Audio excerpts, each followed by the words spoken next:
జై శ్రీరామ్, జై శ్రీ గురుదేవదత్త. సనాతన ధర్మంకి అందరికీ స్వాగతము. శ్రీమద్ రామాయణము బాలకాండ 55వ సర్గ. వశిష్ఠుడి కామధేనువు కోసం విశ్వామిత్రుడు మహాయుద్ధం ప్రారంభించాడు. ఆ యుద్ధము ఇంకా కొనసాగుతూ ఉంది. కామధేనువు సృష్టించిన సేనలు విశ్వామిత్రుడి సేనలంటినీ కూడా సర్వనాశనం చేశాయి. అది చూసిన విశ్వామిత్రుడు దివ్యాస్త్రాలను ప్రయోగించి కామధేను సృష్టించిన సేనలను చెల్లాచెదురుగా చేశాడు.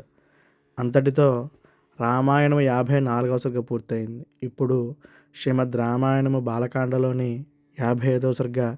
ఓం శ్రీ మహాగణాధిపతయే నమః. శ్రీ మహాసరస్వత్యై నమః. శ్రీ గురుభ్యో నమః. హరి ఓం. ఓం శుక్లాంబరధరం విష్ణుం శశివర్ణం చతుర్భుజం ప్రసన్నవదనం ధ్యాయేత్ సర్వవిఘ్నోపశాంతయే. అగజానన పద్మార్క్యం గజాననమహర్నిశం అనేకదం తం భక్తానాం ఏకదంతముపాస్మహే. వక్రతుण्ड మహాకాయ కోటిసూర్యసమప్రభ నిర్విఘ్నం కురు మే దేవ సర్వకార్యేషు సర్వదా. ఓం శుక్లాం బ్రహ్మ విచారసార పరమాం ఆద్యాం జగద్వ్యాపినీం వీణాపుస్తకధారిణీమభయ జాడ్యాంధకారాపహాం హస్తే స్ఫాటికమాలికాంచ దధతీం పద్మాసనే సంస్థితాం వందే తాం పరమేశ్వరీం భగవతీం బుద్ధిప్రదాం శారదాం. శరదిందుసమాకారే పరబ్రహ్మస్వరూపిణి వాసరాపేఠనిలయే సరస్వతీ నమోऽस्तुते. యా కుందేందుతుషారహారధవళా యా శుభ్రవస్త్రావృతా యా వీణావరదండమండితకరా యా శ్వేతపద్మాసనా యా బ్రహ్మాచ్యుతశంకరప్రభృతిభిర్దేవైः సదా పూజితా సా మాం పాతు సరస్వతీ భగవతి నిశ్శేషజాడ్యాపహ. కూజంతం రామ రామేతి మధురం మధురాక్షరం ఆరుహ్య కవితాశాఖాం వందే వాల్మీకికోకిలం. గోష్పదేకదవారాశం వశీకృతరాక్షసం రామాయణ మహామాలారత్నం వందే అనిలాత్మజం. మనోజవం మారుతతుల్యవేగం జితేంద్రియం బుద్ధిమతాం వరిష్టం వాతాత్మజం వానరయోధముఖ్యం శ్రీరామదూతం శిరసా నమామి. బుద్ధిర్బలం యశోధైర్యం నిర్భయత్వమరోగతాం అజాడ్యం వాక్పటుత్వం చ హనుమత్స్మరణా భవేత్. వైదేహీ సహితం సురద్రుమతలే హైమే మహామండపే మధ్యే పుష్పకమాసనే మణిమయే వీరాసనే సుస్థితం.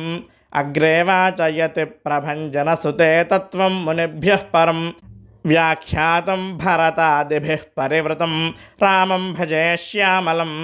నమోస్తు రామాయ సలక్ష్మణాయ దేవ్యై చ తస్యై జనకాత్మజాయై. నమోస్తు రుద్రేంద్రయమానిలేభ్యో నమోస్తు చంద్రార్కమరుద్గణేభ్యః. కథా ప్రారంభము. ఓం శ్రీ గురుభ్యో నమః. హరి ఓం.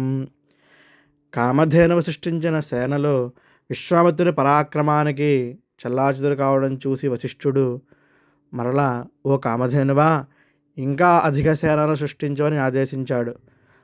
వశిష్ఠుని ఆదేశానుసారము కామధేనువు ఇంకా సేనలు సృష్టించాలి అని అంబా అని అరిస్తే ఆ అంబారవంలోంచి సూర్యతేజస్సుతో సమానమైన కాంభోజ వీరులు పుట్టారు. ఆవు పొదుగు నుండి ఆయుధాలు ఉద్భవించాయి. ఆవు కాళ్ళ నుండి ప్లవులు అనే సేనలు, యోని నుండి యవనులు, గోమయాన్ నుండి శకులు, ఆవు రోమకోపముల నుండి మ్లేచ్ఛులు పుట్టారు. వారందరూ కూడా ఒక్కసారిగా విజృంభించి విశ్వామిత్రుని సేనలను సర్వనాశనం చేశారు. ఆ విధంగా విశ్వామిత్రుని సేనలు సర్వనాశనం కావడం చూసిన విశ్వామిత్రుని 9 కుమారులు వారందరూ కూడా ఒక్కసారిగా వశిష్ఠుని మీదకి దూకారుట. అప్పుడు వశిష్ఠుడు తన తపశ్శక్తితో వారందరినీ కూడా తుదముట్టించాడు. తన కుమారులు సైన్యము నాశనం కావడం చూసిన విశ్వామిత్రుడు చాలాసేపు చింతించి సిగ్గుపడ్డాడుట. విశ్వామిత్రుని శౌర్యము, సాహసము, పరాక్రమము ఎందుకో పనికిరాకుండా పోయాయి. కొడుకులను పోగొట్టుకున్న విశ్వామిత్రుడు రెక్కల తెగిన పక్షి మాదిరి మిగిలిపోయాడు. చివరికి ఒక కుమారుడు మాత్రం బతికి ఉన్నాడని తెలుసుకుని వెంటనే ఆ కుమారుడికి రాజ్యాభిషేకం చేసి విశ్వామిత్రుడు సన్యసించి హిమాలయ పర్వతముల మీద ఈశ్వరుని గురించి ఘోరమైన తపస్సు చేశాడు. అలా కొన్ని సంవత్సరాలు గడిచిపోయాయి. విశ్వామిత్రుని తపస్సుకు మెచ్చి పరమేశ్వరుడు ప్రత్యక్షమయ్యి, ఓ రాజా, నీవు ఎందుకు ఇంత ఘోరమైన తపస్సు చేస్తున్నావు? నీకు ఏమి కావాలో కోరుకో అని అన్నాడు.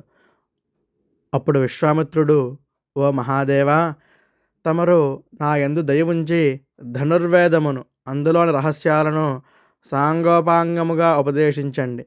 దేవతలకు, దానవులకు, మహర్షులకు, యక్ష, రాక్షస, గంధర్వ, కిన్నెర, కింపురుషులకు తెలిసిన అన్ని అస్త్ర విద్యలు నాకు ఉపదేశించండి. ఆ విధంగా నన్ను అనుగ్రహించండి అని ప్రార్థించాడు విశ్వామిత్రుడు.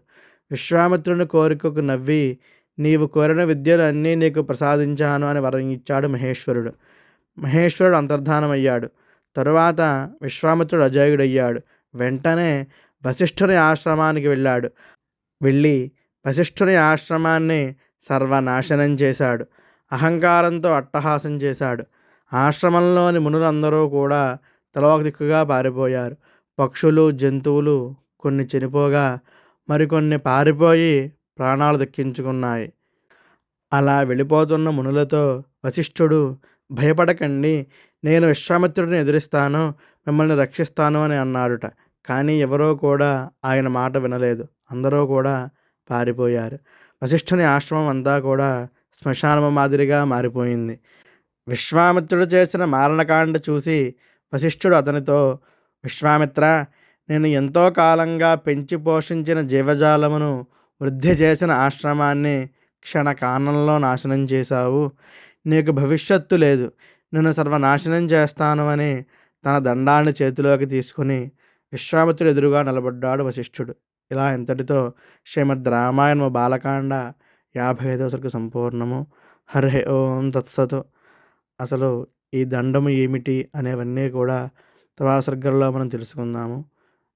ఇంకా ఈ ఛానల్ సబ్స్క్రైబ్ చేసుకోకపోతే రామాయణం కోసం సబ్స్క్రైబ్ చేసుకోగలరు. అలాగే ఈ వీడియోని లైక్ చేసి వీడియో కింద జై శ్రీరామ్ అని ఒక కామెంట్ కూడా చేస్తారని ఆశిస్తున్నాను.